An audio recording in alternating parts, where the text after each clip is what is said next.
Okay, so what I decided to do here is I got my coil that I'm putting on first, and like I said, GM likes to press things. So to press this guy back on, what I did was I got the old coil that I removed and I put the plastic side to the plastic side. Don't do the metal side to the plastic side because you have the chance of possibly messing up the new one on the plastic. Again, I'm not an auto mechanic, but I would assume, just net common knowledge, that you wouldn't want to damage anything or chip or bend anything on the plastic on this. So plastic to plastic, pushing on the new coil with the old coil. Funny part is when pressing this on, the GM kit right here to press this guy on does not have a bearing that'll just press in the middle, which is essentially what you would want to try to do. But what I had to end up doing was, thankfully I had a brake pad press kit for the same vehicle, 2003 Chevy S10 pickup. What I did was I got the brake pad, the brake disc presser, the plate of that kit, and I'm using that, alright? And as I'm doing it, I'm rotating it both up and down, tighten it, and then when you go to tighten it some more, turn it the other way. And voila!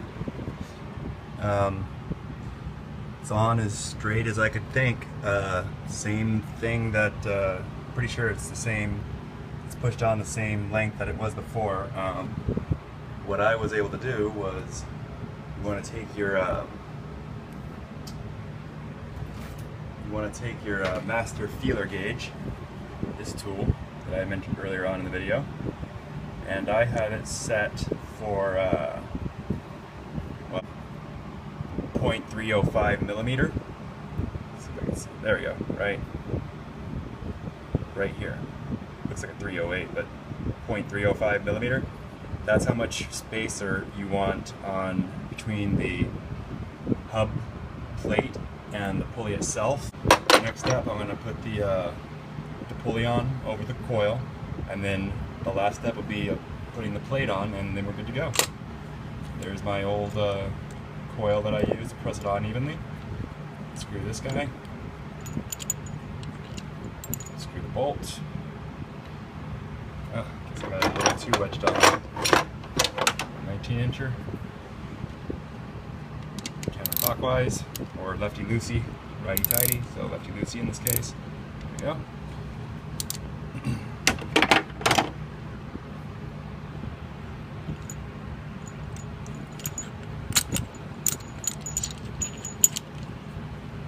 Doing this with one hand is not how I normally do it, but hey, for the sake of you guys learning for free how to do this, since there's no other way to do this, no place to find it online, yeah, it's worth one-hand awkwardness, I suppose.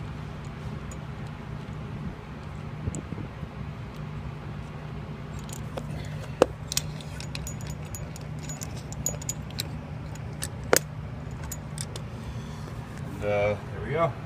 New coil, which was a part of the kit. I decided to put the coil on first. Next, we're going to go ahead and get our pulley. Look at that, nice and fresh. Oh yeah. So at AutoZone, when you buy the pulley kit, $114 out the door, well, at least in 2015, that's how much I paid. You'll notice a dot on there. And also, if you look closely, there's a dot on the inside of this guy too. There it is. See it? Black dot. Boom. Okay.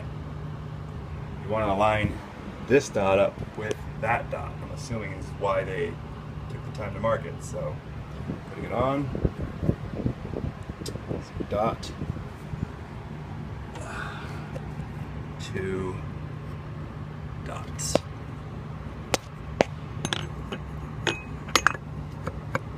Okay. Just snug it on there, hand tight. That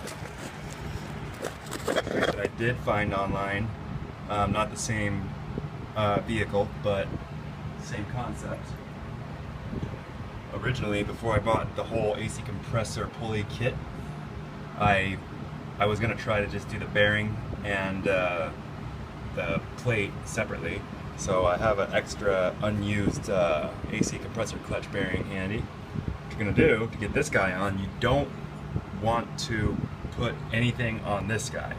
This metal right here, it's not that solid, it's pretty thin actually. If you bend it, you bend your pulley in, and it's just gonna create all kinds of problems for your engine. So with that being said, when we go to fit this on there, we're gonna use the same concept that we use to press the coil on. However, as an alignment tool and to press it evenly without touching the outside plates, we're going to use this AC compressor clutch bearing to push this guy on evenly. And stay tuned for the next result of what we're going to do. Same concept, same installer, same setup that came with the kit. In my case, I had to use a brake pad disc presser to, you know, go on the outside of the bearings so it doesn't press against this thing. Same concept. We're gonna get our 19-inch millimeter, or 19-inch millimeter. It's been a long day. 19mm wrench. Get this on here, and you want to make sure when you're putting it on. I forgot to mention this. When you're installing it, you want to go counterclockwise on the wrench while turning clockwise on the bolt. And when you're removing it, well, you want to go counterclockwise with the bolt and clockwise with the wrench. So exact opposite when you're installing it. So since I only have one hand, I'm going to set this down and be back with the next idea of what we're going to do. Same concept, same installer, same setup that came with the kit. In my case, I had to use a brake pad disc presser to, you know, go on the outside of the bearings so it doesn't press against this thing. Same concept. We're gonna get our 19-inch millimeter, or 19-inch millimeter. It's been a long day. 19mm wrench. Get this on here, and you want to make sure when you're putting it on. I forgot to mention this. When you're installing it, you want to go counterclockwise on the wrench while turning clockwise on the bolt.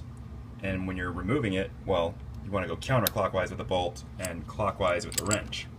So exact opposite when you're installing it. So since I only have one hand, I'm going to set this down and be back with the next clip. Here's how far I've gotten so far. One thing I'm paying attention to is, one, that the pulley doesn't scrape against the coil connector right here, for one thing. Second of all, I mean, for an at-home mechanic, you can only do so much, but I'm trying to align the pulley with the pulley below it, because when the belts go on there, obviously you don't want it sticking out, because, well, that we all know what that problem will cause. But just to be on the safe side, I'm going to assume, don't quote me for this being right, but I do know between the pulley and the clutch plate right here, when I go to put this on, I know for sure I want it to be 0.305mm space. So let's just say that, well, for me at least, I'm going to go the same thing with this guy.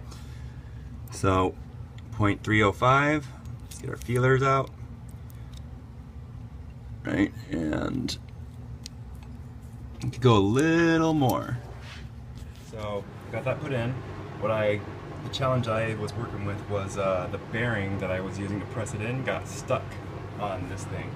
So to get it off, I had to use a pair of vice grips, and you got these rubber things that you could buy at the store. They're made for gripping jars that are hard to open. So what I essentially did was I had to take, the bearing was stuck, so what I had to do when it got stuck on, after pressing it in, it got stuck.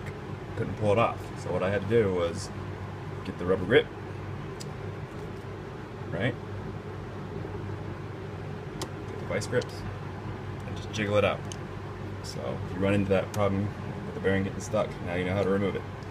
Next, we're going to put on the plate, which is the final step. So before we do all that, remember that, remember your AC compressor clutch key. This little guy that I told you not to lose. Before we put this guy on, you want to be sure that this is plugged in there nice and snug. Okay?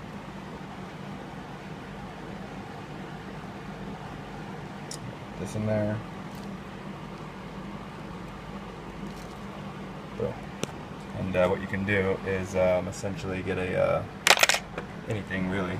I guess we could use this for now. I use it as a part of the kit right here. And probably a good idea to stand it up on its side. Get a flathead screwdriver. Put it in the middle there so it doesn't slip on the inside. And just tap it in little by little. And after you got that put in, after you get your pulley assembled, you're going to see, if you look closely here, there's a little groove right here on the AC compressor clutch, whatever that's called. The bolt sticking out with the harness around it. So that's where your snap ring goes. That little groove right here, if you look closely, it's for your snap ring. So put your snap ring back on there. And also, after you put your snap ring on there with your snap ring tools here, you want to get the muff. I call it a muff. You want to put that back in through this guy. It goes through the center. What it does is it helps debris, metal, all that stuff. It keeps that junk out of the pulley system on the inside. So when you're driving and this thing is constantly spinning, you're not going to get a whole bunch of debris in there. So next step is we're going to get the plate on there. And keep in mind that key that I told you about, I got it in there most of the way in. You could leave the little tip hanging out if you like, but essentially what you want to do, you're going to want to align that key up with that little groove right there, because what happens is when you turn your AC on, this pulley is always spinning when you're driving or the car is running, truck rather. I got my snap ring put back on there. You have to back this up far enough to get the snap ring in the grooves, otherwise it'll fly off on you one day. But after you get it all backed on, you get the snap ring put back on, you want to get your plate and line this key up right here with the groove. Because when this is spinning, this right here is going to be spinning the opposite way, clockwise, while the pulley is spinning counterclockwise. When you turn your AC on, this naturally is going to turn all together. And if you notice, whenever you turn your AC on your 2003 Chevy S10 pickup truck, let's get this aligned on there.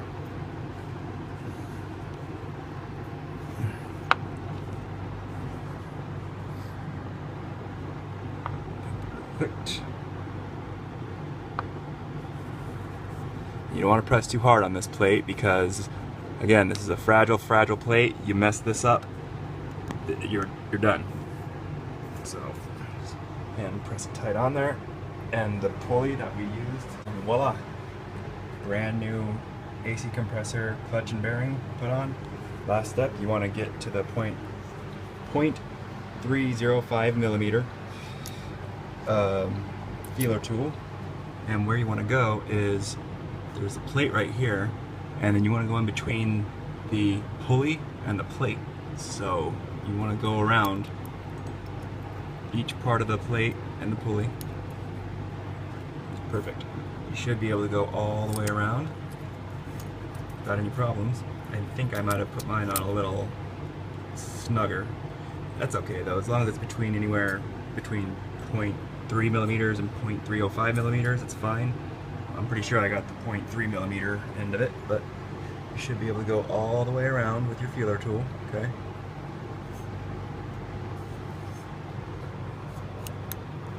And it looks like we're solid here. So now we just got to throw my fan back on and get the belts, put it back on. Let's give her a shot, fire her up. Hope this is helpful.